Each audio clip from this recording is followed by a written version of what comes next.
সেহরিতে খেলাম চামড়ে। Hello viewers, আসসালামু আলাইকুম, welcome back to Tasnim Ahmed Chaiti. রাত যখন প্রায় 3:15, আশেপাশের মসজিদের মাইক থেকে সবাইকে সেহরি খাওয়ার জন্য ডাকা হচ্ছিল। আমি ম্যাক্সিমাম সেহরি না খেয়ে রোজা রাখি, মানে একটু লেট করে ডিনার প্লাস সেহরি একসাথে সেরে ফেলি। কিন্তু গতকাল আমি সেহরি খাওয়ার সময় উঠে গিয়েছিলাম আর চারপাশ থেকে 29 রোজার সেহরি খাওয়ার ডাক ভেসে আসছিল। কেন জানি না আমার ইচ্ছা করছিল আমি সেহরিতে চা মুড়ি খেয়ে রোজা রাখবো। সো যেই ভাবনা সেই কাজ, আমি চুলায় চা চড়িয়ে দিলাম আর ওয়েট করছিলাম যে কখন আমি গরম গরম চায়ের সাথে মুড়ি খাবো। চায়ের গরম ধোঁয়ার সাথে অনেক ধোঁয়াশা স্মৃতি উড়ে যায়। এই চা মুড়িকে ঘিরে তো স্মৃতির অভাব নেই।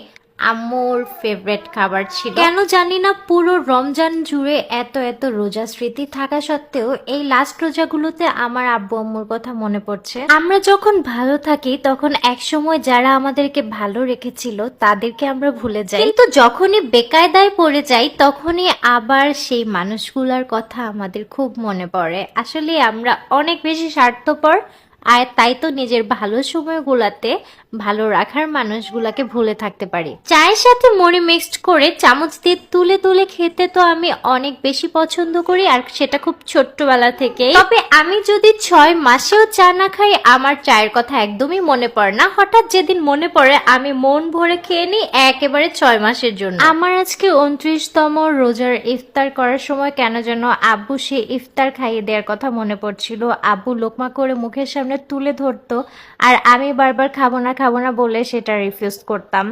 বাট এখন সেটার মর্ম বুঝি, আসলে ওইটা কতটা মূল্যবান একটা কিছু ছিল আমার লাইফের। এখন যতই না টায়ার্ড হয়ে যায়, যতই না ইচ্ছা করুক যে ইস আব্বু যদি এসে একটু লোকমা তুলে খাইয়ে দিত, কিন্তু কই, এখন তো আর খাওয়াতে কেউই আসে না।